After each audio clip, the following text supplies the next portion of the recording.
Hi, welcome back to the channel, TrainStation 2. Alright, we are prepared for the third competition with a good number of EP head start as well as the warehouse full of event items. So this is the preparation stage whereby the day itself do not take a break as if that it is free day. So make sure you spend the whole day preparing for the third competition, because generally the third competition will be quite intense. The fact that it's just a very short one. But I really love the 2 days competition because 3 days is just too tiring for me. Generally, you'll be losing sleeps and whatnot. So I think a 2 day competition would be good enough. Generally, when we start about 10 to 12 hours late, we are just fighting for 1.5 days. So that would be quite intense. Hopefully, when we join the team, we are at the top of the rank rather than the bottom rung.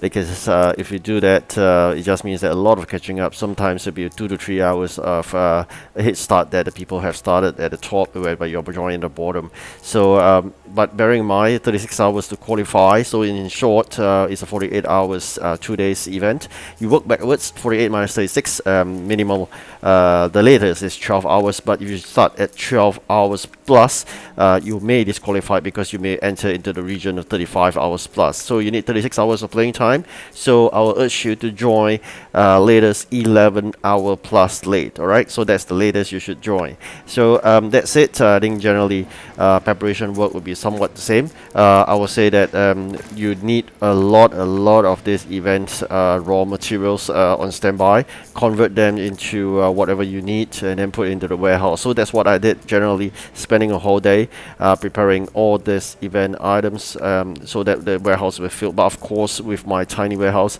there's really limited space at what it could do. So I'm going to put all the heavy lifting in terms of those really long production time items in the output tray of all my factories. I'm going to clear away all the non-event items from my warehouse as much as possible, put them all into the warehouse, into the interim warehouse I call it, which is the factories. Alright, so 7 factories all filled with stuff, input and output tray almost all filled.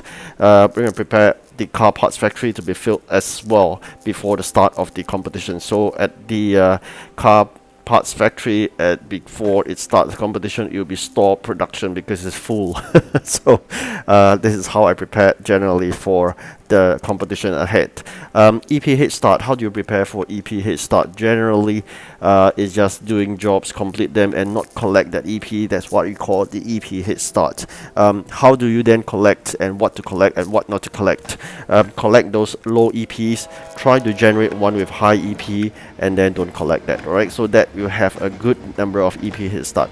But that also means generally pushing yourself towards 100% completion if you do too many of that. So I will say that generally with the EPs that are given for this event, 50 plus, 70 plus, I think it's good enough. Of course, if you have a last job, which is 119 for the first round customers that I've experienced the previous competition, that will be definitely a plus when you talk about EP head start. I was toying with the idea initially during the end of the last competition, whether should I go for it and then strike for the first, which I did. Generally from third I went up to first when I unleashed that 119 EP plus I think 58 or something like that. So with that I managed to climb to the first place at that last 10 seconds. Another thinking was generally bring this good number of EPs to the third competition as a head start. So with that context, you'll be definitely, when you start, you'll be top of the rank. But that said, you know, along the way people will be spending gems, because when people look at the EP that you have and you are in number 1, for example, they'll try to beat you no matter what. So they may try to burn gems and climb all the way. So they'll be wasted. So that's why I decided opportunity arise to get first. You know the difference between first and second and third, right? So generally it's 350, 250, 200 coins. So the first and second has a vast difference in terms of coins of 100. So that's a lot. So I decided to do that because it's hardly a chance that you can get first all the time. The second thing important about getting first is really those headquarter points. Only first and second and third you get not only the coins, you get basically the headquarter points. Fourth, you don't get any. So that's really good to get first. So I decided to do that, as I mentioned. So for this, I'll have a slightly lower EP, but I believe with a consistent hard work, we shouldn't have any problem getting that 1000 coins legendary.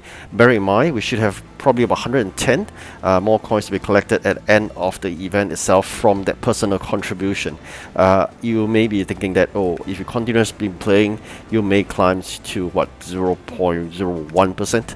I think that's almost impossible. I've never touched that area, or even hardly will touch top to 1%, because those are people who are really enthusiastic about this game itself. They just pay real money, tons and tons of cash, just to buy gems, buy whatever they need, and then they just fight all the way, burn cash, burn gems, and climb and make sure they go out top 0.1%.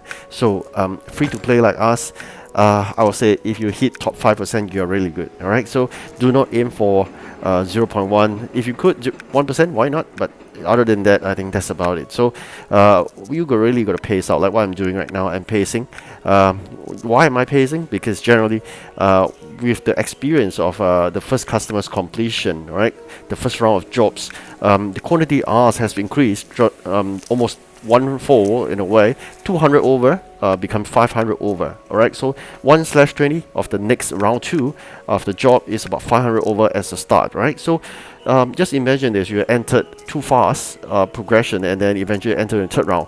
You could easily start with 700, 800 quantities R's, and how would you able to win someone which only has to deliver 200 plus with the same number of EPs? So if that's the case, you'll be losing end at the subsequent competition, and that's why people generally they play, let's say, the 3 competitions, and then they give up, and generally they stop playing because they thought that, oh, okay, I'm just going to have what I wanted, a legendary train, or probably whatever train, or something like that, and they stop playing because they just give up, because it's impossible to win, and they just feel demotivated, because when they basically go for competitions, they're always at the bottom rung, and even though they may have good starting rank because they start at the correct timing, but very soon people will basically catch up, and you'll feel that, oh, that's not the game they want to play anymore, because they're not used to losing, so they just give up and they not play. That's about it, right? So if you don't want to come to that state, what I'm trying to urge you is basically try to face the progression, right? So try to stop at 99, that's for sure. Do not complete the last job.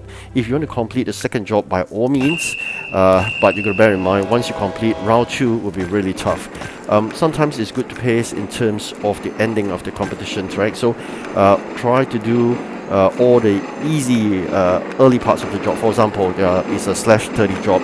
Whatever you're doing for the 1 to 20/30 jobs, so what I meant is the first 20 jobs in this customer that has 30 jobs in total, the last 10 of that 30 jobs seems to be giving high EPs. So if you really are able to time it that way, and you only do that 10 high EP jobs during a 2 days competition, definitely, I mean, the EP you're gonna gain is so much higher than the rest of the people, because people will be doing their 1 to 20 job of that 30 jobs customer. So if you do that kind of calculation and those kind of pacing and timing, for sure you will be able to win in the 2 days competition. Why so? Because time is limited. People won't be able to catch up with you. So if you have 1, that's good. If you have 2, even better, or 3 customers that are at the tail end of the jobs, let's say the last 10 jobs or the last 5 jobs of that each customer, definitely your EP is so much higher compared to everyone else, and whatever you do, 1 job is equivalent to people's 2 or 3 jobs, for example. So just imagine that the last job gave 119. That could be easily equates to 2.5 jobs of people that do 50 plus. So or even 2 jobs, right? 50 plus 119, so it's 2 times. But gotta bear in mind, the quantity that you do, because it's round 1, is so much lower. So you end up being able to get 119 at half the effort. So you do that calculation, you are 4 times faster, right? So just on average, if just on the same round 1, you are 2 times faster. But if you're competing with someone that is doing round 2 job at 50 plus, they take double the effort, and you take half the effort, and yet you get double the EP. That is 4 times the difference. Okay, you 1 job, people do 4 times. 1 hour, people use 4 hours. So that's how you win in terms of competition. So timing is important. When to start late and how late it is all something that you can experience. For me, I find that sometimes I start about 8 to 9 hours late would be a better timing compared to 12 hours. But let's see how sometimes it works out. That depends on luck itself sometimes. The other thing I really want to say is that really preparation, because there's nothing better than preparation. Alright, so I wish you good luck in the third competitions, and of course, do remember to take some breaks. Thank you for watching. Goodbye.